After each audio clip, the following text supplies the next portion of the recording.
ஒரு சொல் முன்னோர்களிடத்தினுடைய அனுபவ அறிவு இருக்குது பார்த்தீங்களா. நம்ம அமங்கல சொல் பேசக்கூடாதுன்னு சொல்லுவோம்ல, நல்ல இடங்கள்ல அமங்கல சொல்லாம் பேசக்கூடாதுன்னெலாம் சொல்லுவோம்.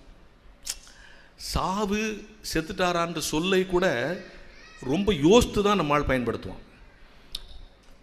ஒரு பெரியவர், வயசானவர், அவரை பார்க்க ஒருத்தர் வராரு. பக்கத்தூரில் இவருடைய ஃப்ரெண்டு இவரை விட வயசானவர் இருக்கார். இவர் அவர்கிட்ட கேட்குறாரு, அவர் அடுத்த மாதம் வந்து பார்க்கலான்னு இருக்கிறேன். அதாவது உயிரோடு இருக்கிறாரான்னு கேட்கணும். அவர் அடுத்த மாதம் வந்து பார்க்கலான்னு இருக்கிறேன். வந்தவர் சொல்கிறாரு, போன மாதமே வந்தீங்கன்னா பார்த்துருக்கலாம். இவ்வளோதான் உரையாடல். அவர் அடுத்த மாதம் வந்து பார்க்கலான்னு இருக்கிறேன்.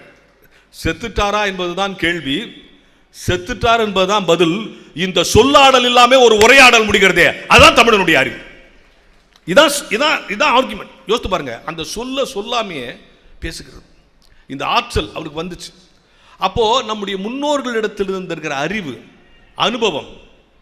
ஒரு பாட்டி வீட்டு வாசல் உட்காந்துருக்கு, ஒரு கீரைக்காரமா வருது.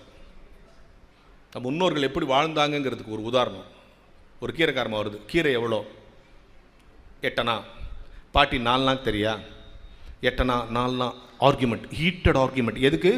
4 நாள் பார்கெயினுக்கு. கடைசியில் அந்த பாட்டி தோற்று போச்சு, அந்த கீரைக்காரமா தோற்று போச்சு. சரிம்மா 4 நாளுக்கு தான் கொடுமா.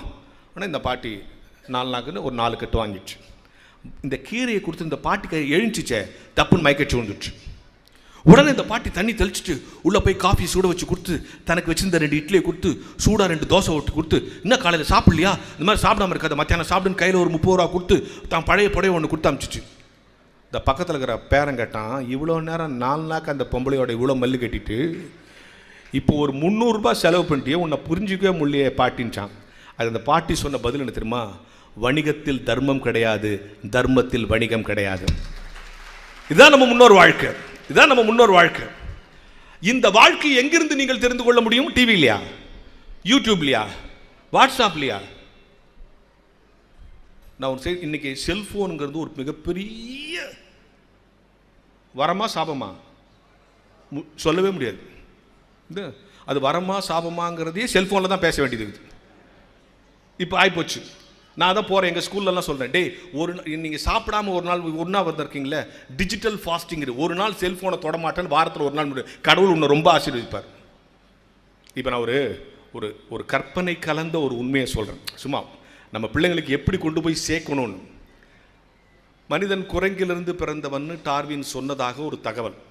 ஆனால் ஆழ்ந்து படித்தவங்க அவர் அப்படி சொல்லலை, வேறு மாதிரி சொன்னாங்கன்னு சொல்கிறாங்க. சரி, அது விட்டுருங்க. மனிதன் குரங்கிலிருந்து பிறந்தான்னு சொல்லுங்க. எப்படி பிறந்தான், எந்தெந்த ஸ்டேஜில் குரங்குலேருந்து மனுஷன் வந்தான்னு ஒரு 5 ஸ்டெப்பு எழுதுகிறார் அவர். ஒரு நூல் வந்திருக்கு. முதல்ல இந்த முன்னங்கால்கள் 2ம் கைகள் ஆயிடுச்சு, ஃபஸ்ட்டு ஸ்டேஜ். இது கைகள் ஆனவுடனே இந்த முதுகெலும்பு இப்படி நேரம் ஆயிடுச்சு, செகண்ட் ஸ்டேஜ். நமக்கு கை இப்படி விரியும், ஆனால் குரங்குக்கு இப்படி சேர்ந்துருக்கும். இந்த சேர்ந்துருக்கிற கை அப்படி விரிஞ்சிச்சு, விரல்கள். இது தேர்ட் ஸ்டேஜ். நமக்கு காது அசையாது, ஆனால் குரங்குக்கு காது அசையும். இந்த அசைகிற காது அசையாமல் நின்றுச்சு, 4th ஸ்டேஜ். இப்படி நிமிர்ந்ததுனால சூரிய ஒளி பட்டு இந்த ரோமங்கள்லாம் விழுந்துருச்சு, 5th ஸ்டேஜ். இப்படி தான் ஒவ்வொரு ஸ்டேஜாக மனுஷன் வந்தாங்க. நான் எங்கள் கிளாஸ் பசங்கள்கிட்ட சொன்னேன், இதை சொல்லிவிட்டு, டே தொடர்ந்து செல்ஃபோன் பார்த்தேன்னு வச்சுக்கோங்க, இப்படி குனிஞ்சு கையில் வச்சுனே இந்த கை திருப்பி இப்படி சேர்ந்துடும், ஃபஸ்ட்டு ஸ்டேஜ். இப்படி குனிஞ்சு பார்த்துனேன்னு வச்சுக்கோ, திருப்பி இதை 2ஐயும் காலாக யூஸ் பண்ண வேண்டி வந்துடும், செகண்ட் ஸ்டேஜ். ரொம்ப நேரம் காதில் வச்சுருந்தேன்னு வச்சுக்கோ, இந்த காதும் அசைய ஆரம்பிச்சிடும், தேர்ட் ஸ்டேஜ். குனிஞ்சதுனால இந்த முதுகல் இப்படி ஆகிடும், 4th ஸ்டேஜ். நீ ஒரு மூலையில் பெட்ஷீட்டை போட்டு செல்ஃபோன் பார்த்தீங்கன்னா உனக்கு முடிமுளைக்க ஆரம்பிச்சிடும், 5th ஸ்டேஜ். தொடர்ந்து செல்ஃபோன் பார்த்தால் மீண்டும் குரங்காகிற ஆபத்து கூட இருக்குது, ஜாக்கிரதையாக. இந்த கற்பனை எங்கே வரும்? இது சும்மா ஒரு இமேஜினேஷன் தான். எப்படி வரும்? இன்றைக்கி இருக்கிற பசங்கிட்ட அப்படி தான் டீல் பண்ண வேண்டியது இருக்குது இல்லையா? எனக்கு திருமணம் 12 ஆண்டுகளுக்கு பிறகு ஒரு பெண் குழந்தை. ஒரு நாள் வீட்டில் உட்காந்து ஒரு புக்கு படிச்சுட்டு இருக்கேன். அந்த புக்கில் ஐன்ஸ்டீன் படம் இருக்குது. எங்கள் பாப்பா நேராக வந்துச்சு, அப்பா இது யார்? உடனே நான் தான், இவர் தான் ஐன்ஸ்டீன். ஐன்ஸ்டீன்னா ஒரு விஞ்ஞானி. இது விஞ்ஞானின்னா ஒரு அறிவியல் மேதைன்னா இந்த அறிவியல் மேதைன்னா ஒரு நிறைய எப்படி சொல்கிறது இந்த பொண்ணுக்கு ஒக்காபுலரி தீர்ந்து போச்சு. இவர் நிறைய கண்டுபிடிப்பார். உடனே எங்கள் பாப்பா, நிறைய கண்டுபிடிப்பாரா? வாங்க நம்ம 2 பேரும் ஒளிஞ்சிக்கலாம், அவர் கண்டுபிடிக்கிறாரா பார்க்கலாம். இது தவறு இல்லை.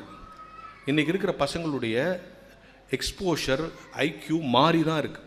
மாறணும். மாறி இருந்தால் நம்ம காலத்தில் இருந்த மாதிரி இருக்க மாட்டாங்க, மாறி இருப்பாங்க. அவங்களுடைய ஆற்றலுக்கு யோசித்து பாருங்கள். இந்த அடிமை சிந்தனையிலிருந்து வெளியே வர வேண்டும் என்பது தான் மிகப்பெரிய. அப்போது நாவல்கள் சார் நீங்கள் சொல்கிறீங்களே சார் பழைய காலத்தில் இருக்கிற விஷயத்தெல்லாம் படிக்கணும்னு. இன்றைக்கி எவ்வளோ டெக்னாலஜி வருது. பழைய நாவலில் இருக்கக்கூடிய விஷயங்கள், பழைய கதையில் இருக்கக்கூடிய விஷயங்கள் பெரிய உண்மையை கொடுத்துருமா சார்? 1940களுக்கு முன்னால் ஆண்டன் செக்காவ், உலக சிறுகதை மன்னன் ஆண்டன் செக்காவ், உங்கள் எல்லாருக்கும் தெரியும். அவரை பற்றி ஒரு புக்கு கூட இப்போ பார்த்தேன் நாங்கள். உலகத்தில் தலை சிறந்த 7 சிறுகதைகளில் ஒரு சிறுகதை எழுதியவர். அதில் ஒரு சிறுகதையை இப்போ உங்களுக்கு சொல்கிறேன், நீங்கள் பலர் படிச்சிருப்பீங்க. ரீகன் கிரிகோலிச், அவன் தான் அந்த கதையினுடைய கதாநாயகன். அவன் ஒரு ட்ராமா, அந்த கதையினுடைய பேர் தும்மல். ஒரு ட்ராமாவுக்கு போகிறான். மொதல் ரோவில் உட்காந்துருக்கான், 2வது ரோவில் உட்காந்துருக்கான். நல்லா கவனிங்க, 2வது ரோவில் உட்காந்துருக்கான். ட்ராமா தொடங்கிடுச்சு. ட்ராமா நடந்துக்கிட்டே இருக்கும்போது அவனுக்கு தும்மல் வந்துருச்சு. குனிஞ்சு ஹச்சுன்னு தும்முன உடனே முதல் ரோவில் இருக்கிறவங்களுக்கு சத்தம் வந்து திரும்பி பார்த்தான். முதல் ரோவில் இருக்கிறவன் அப்போ தான் தெரியுது முதல் ரோல் இருக்கிற இவனுடைய ஹையர் ஆஃபீஸர். ஐயோ, ஹையர் ஆஃபீஸருக்கு முன்னால் தும்மிட்டமே, அது இன்டீசென்ட் ஆச்சுன்ட்டு அவர் மெதுவாக கூப்பிட்டான். சார், தும்மலுங்கிறது ரொம்ப இயற்கையானது, அது திட்டமிட்டுலாம் வராது. நீங்கள் இருக்கீங்கன்னு தெரிஞ்சிருந்தால் நான் தும்மியே இருக்க மாட்டேன்னா. அவர் சொன்னார், இட்ஸ் ஆல் ரைட், ட்ராமா பார்ப்பான்ட்டார். அந்த இட்ஸ் ஆல் ரைட்டுன்னு சொன்னார், அது கோவப்பட்ட மாதிரி ஆகிப்போச்சு. ஐயோ, நிஜமாலுமே கோவப்பட்டுட்டோன்ட்டு இன்னும் 2 சீன் போனோன்னே, சார், தும்மலுங்கிறது ரொம்ப ரொம்ப இயற்கையானது, அது பிளான் பண்ணிலாம் வராது. நீங்கள் இருக்கீங்கன்னா நான் தும்மியே இருக்க மாட்டேன்னா. அதான் இட்ஸ் ஆல் ரைட்டுன்னு சொல்லிட்டேன்ப்பா, ட்ராமாவை பார்ப்பான்ட்டார்.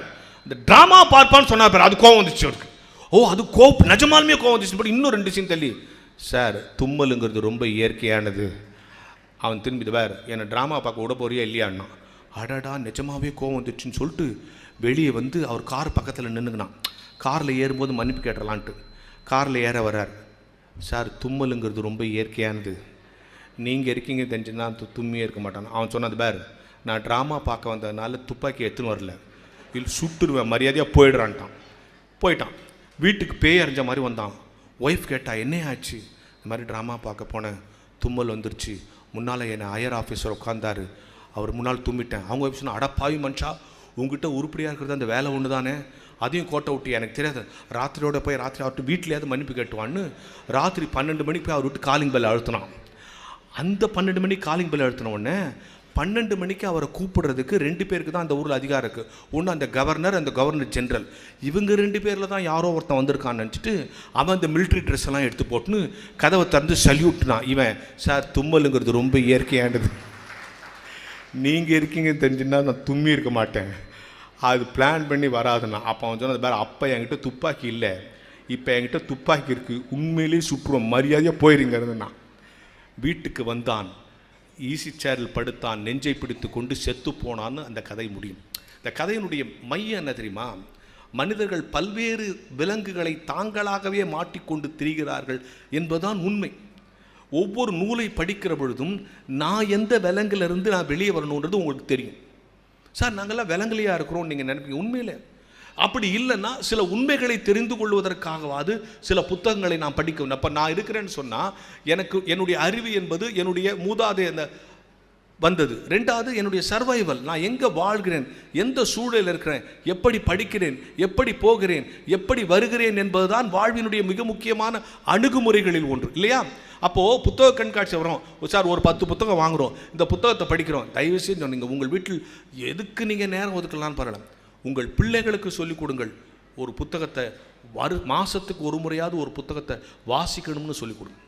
இப்போ நாங்கள் மேடைக்கு வரோம், பேசுகிறோம், மேடையில் வரும்போது பார்க்குறோம், அந்த அவையை பார்க்குறோம், இந்த அவை எப்படி இருக்குது, இந்த அவைக்கு எதெல்லாம் சொல்லலாம் அப்படின்றத உட்காந்து மேடையில் உட்காந்து கலெக்ட் பண்ணி இங்கே சொல்கிறோம். ஏன் இந்த அனுபவம் எப்படி வரும்? நிறைய விஷயங்களை மனசுக்குள் உள்வாங்கி கொள்ளும்போது உள்ளது. எளிமையாக சொல்லுகிற ஆற்றல் புத்தகம் படித்தா வந்துடும். கிருபானந்த வாரியார்ட்ட போய் ஒருத்தன் கேட்டான், எல்லா இடத்துலையும் கடவுள் இருக்கிறாருன்னு சொல்கிறீங்க, இப்போ இங்கே கடவுள் இருக்காரா? இருக்கார்ல, இருப்பாரா? சரி. கரூர் பஸ் ஸ்டாண்டு கிட்ட கடவுள் இருப்பாரா? இருப்பார். ரயில்வே ஸ்டேஷன்கிட்ட கடவுள் இருக்காரா? உங்கள் வீட்டில் கடவுள் இருக்காரா? எங்கள் வீட்டில் கடவுள் இருக்காரா? அப்புறம் ஏன் எல்லாரும் கோயிலுக்கு போகிறோம்?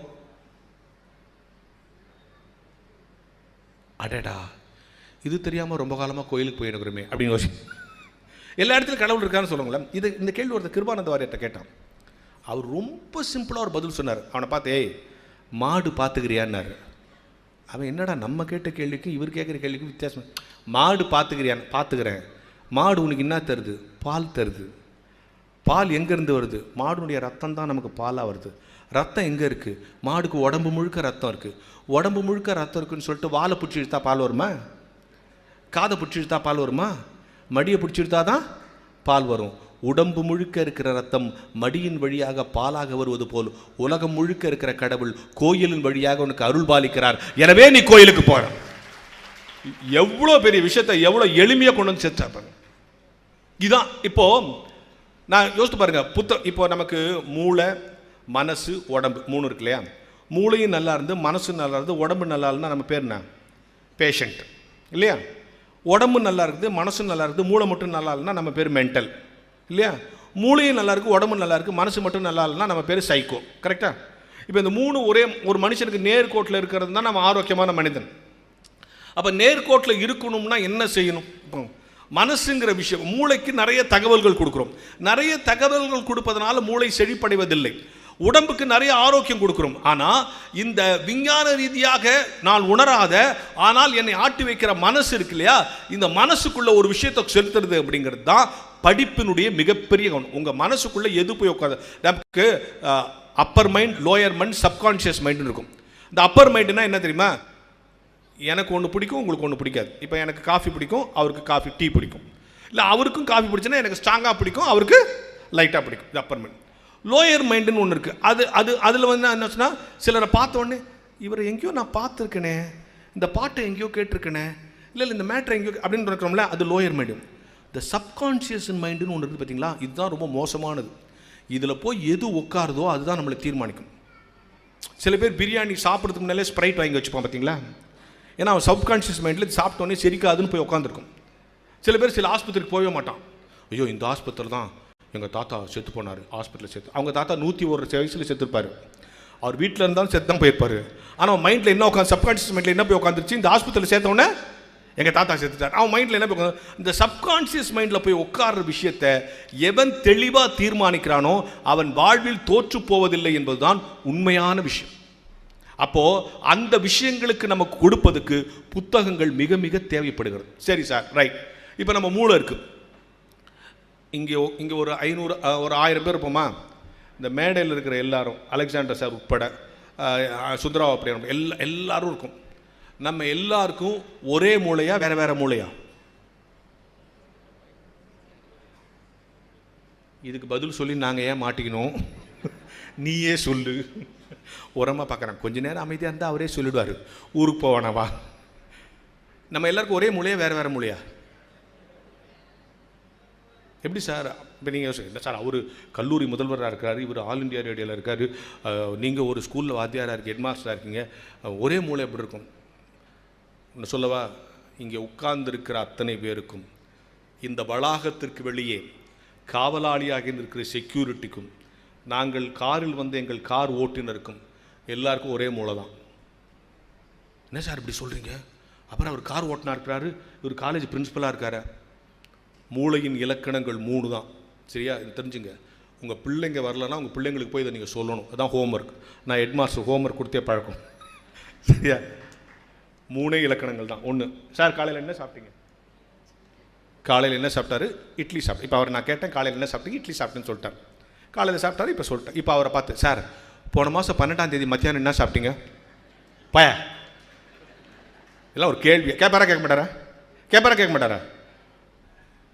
இன்னைக்கு காலையில் சாப்பிட்டது நாளைக்கு சாயந்தரம் ஞாபகம் இருக்கும். அப்போ நம்ம மூளையினுடைய ஃபஸ்ட்டு குவாலிட்டி என்ன தெரியுமா? ஃபஸ்ட்டு எதை சேவ் பண்ணணும், எதை எரேஸ் பண்ணணும்னு அதுக்கு தெரியும். இப்போ யாருக்காவது உங்கள் பேர் மறந்துடுமா? ஐயோ என் பேர் வச்சு ரொம்ப நாள் ஆச்சு, கொஞ்சம் என் பேர் சொல்லணும்னு யார்கிட்ட போய் கேட்குறமா? இல்லை இப்போ இந்த ப்ரோக்ராம் முடிஞ்சு போகும்போது ஐயோ நம்ம வீடு எங்கே போச்சுன்னு மறந்து போச்சு, வீடு எங்கே இருக்குது, நம்ம வீடு எங்கே இருக்குன்னு யாரையா கேட்பீங்களா? ஒருவேளை நீங்கள் நேற்று இருந்த வீட்டை வந்து இன்றைக்கி வீடு மாற்றிருந்தா டக்குன்னு மைண்ட் என்ன பண்ணும்? பழைய அட்ரஸ் எரேஸ் பண்ணிட்டு. அப்போ நம்ம மூளையினுடைய முதல் குவாலிட்டி என்ன தெரியுமா? சேவ் பண்ணும், எரேஸ் பண்ணும். எதை சேவ் பண்ணணும், எதை எரேஸ் பண்ணணும்னு தெரியும். ரெண்டாவது நம்ம மூளைக்கு இருக்கிற குவாலிட்டி என்ன தெரியுமா? ஸ்பீடு. இந்த உலகத்தில் இருக்கிற எல்லா கணிப்பொறியை விட நம்ம மூளை தான் ஸ்பீடு. அதுக்கு ஒரு உதாரணம் சொல்லவா? ஒரு பெரிய ரோடு, சரியா? இந்த ரோட்டுக்கு இந்த பக்கம் ஒரு டெய்லர் கடை இருக்கு. இந்த பக்கம் ஒருத்தன் பைக்கில் வரான். இந்த டெய்லர் கடைக்கு எதிர்க்க நிற்கிறான். நின்று டெய்லர் கடையை பார்த்து ஹலோ அப்படிங்கிறான். உடனே டெய்லர் கடைக்காரன் அங்கேருந்து அடுத்த வாரம் கொடுத்துட்றேன். உங்களுக்கு என்ன புரிஞ்சிச்சு இப்போ? இவ்வளோதான் கான்வர்சேஷன். இவன் அந்த வாரம் நின்னான், கிராஸ் பண்ணிலாம் வரல. அங்கே நின்று டெய்லர் கடையை பார்த்து ஹலோ ஒன்றா அவன் அடுத்த வாரம் கொடுத்துட்றேன்னா என்ன புரியுது? இவன் ஏதோ தைக்க கொடுத்துருக்கான், அதை கேட்குறான், அவன் இன்னும் தைக்கல, அடுத்த வாரம். இதானே இந்த கான்வர்சேஷன் சொல்லவே உங்களுக்கு புரிஞ்சில? இவன் வந்து நான் துணி கொடுத்தனே அதை தச்சிட்டிங்களான்லாம் கேட்கல. அவன் ஓ துணியை கேட்குறீங்களா அடுத்த வாரம் தச்சிடலாம் சொல்ல. இவன் இங்கே வந்து நின்னாம அவன் மூளை போய் இங்கே ஒரு துணி கொடுத்துருக்கேன்னு சொல்லி வெறும் ஹலோ தான் சொன்னான். அந்த ஹலோன்னு சொன்னோன்னே ஓ இவன் துணியை தான் கேட்குறான்னு சொல்லி வெறுமனு அடுத்த வாரம் கொடுத்துட்றேன்னு சொல்கிறான். ஒன்று அவன் துணியை தான் சொன்னான்னு இவன் புரிஞ்சுக்கிட்டான். இதெல்லாம் எவ்வளோ நேரத்தில் நடந்துச்சு? Fraction of second. அவ்வளோ ஸ்பீடு நம்ம மூளை. அப்போ நம்ம மூளையினுடைய ரெண்டாவது குவாலிட்டி என்ன? ஸ்பீடு. முதல்ல என்னது? ஒருத்தர் சேவ் பண்ணி வச்சுக்கிறார், பரவாயில்ல, சேவ் பண்ண எரேஸ். ரெண்டாவது ஸ்பீடு. மூணாவது நம்ம மூளைக்கு இருக்கக்கூடிய பெஸ்ட் குவாலிட்டி என்ன தெரியுமா? ஒன்ஸ் நீங்கள் ட்ரைனிங் கொடுத்துட்டிங்கன்னா நீங்கள் தப்பு செய்ய கூட செய்யாது. உங்கள் தலைமுறைக்கு இதை சொல்லிக் கொடுங்கள், உங்கள் பிள்ளைகளுக்கு இதை சொல்லிக் கொடுங்கள். அதுக்கு ஒரு உதாரணம் சொல்லவா? உதாரணத்தையும் சொல்லிடுறேன். ஒன்ஸ் நீங்கள் உங்கள் மூளைக்கு ட்ரைனிங் கொடுத்துட்டிங்கன்னா, ஒரு சர்க்கஸில் நீங்கள் சர்க்கஸில் ஒரு காட்சி பார்த்துருப்பீங்க, கடைசி காட்சியாக காட்டுவோம். ஒரு பொண்ணு ரவுண்டில் நிற்பா, அந்த ரவுண்டு அப்படியே சுற்றும், இங்கேருந்து கண்ணை முடின்னு ஒருத்தன் கத்தி அடிப்பான். இப்படி ஒரு காட்சி பார்த்துருக்கோம்ல. அந்த கத்தி அந்த பொண்ணு மேலே படாமல் அந்த பலகை மேலேயே படும்.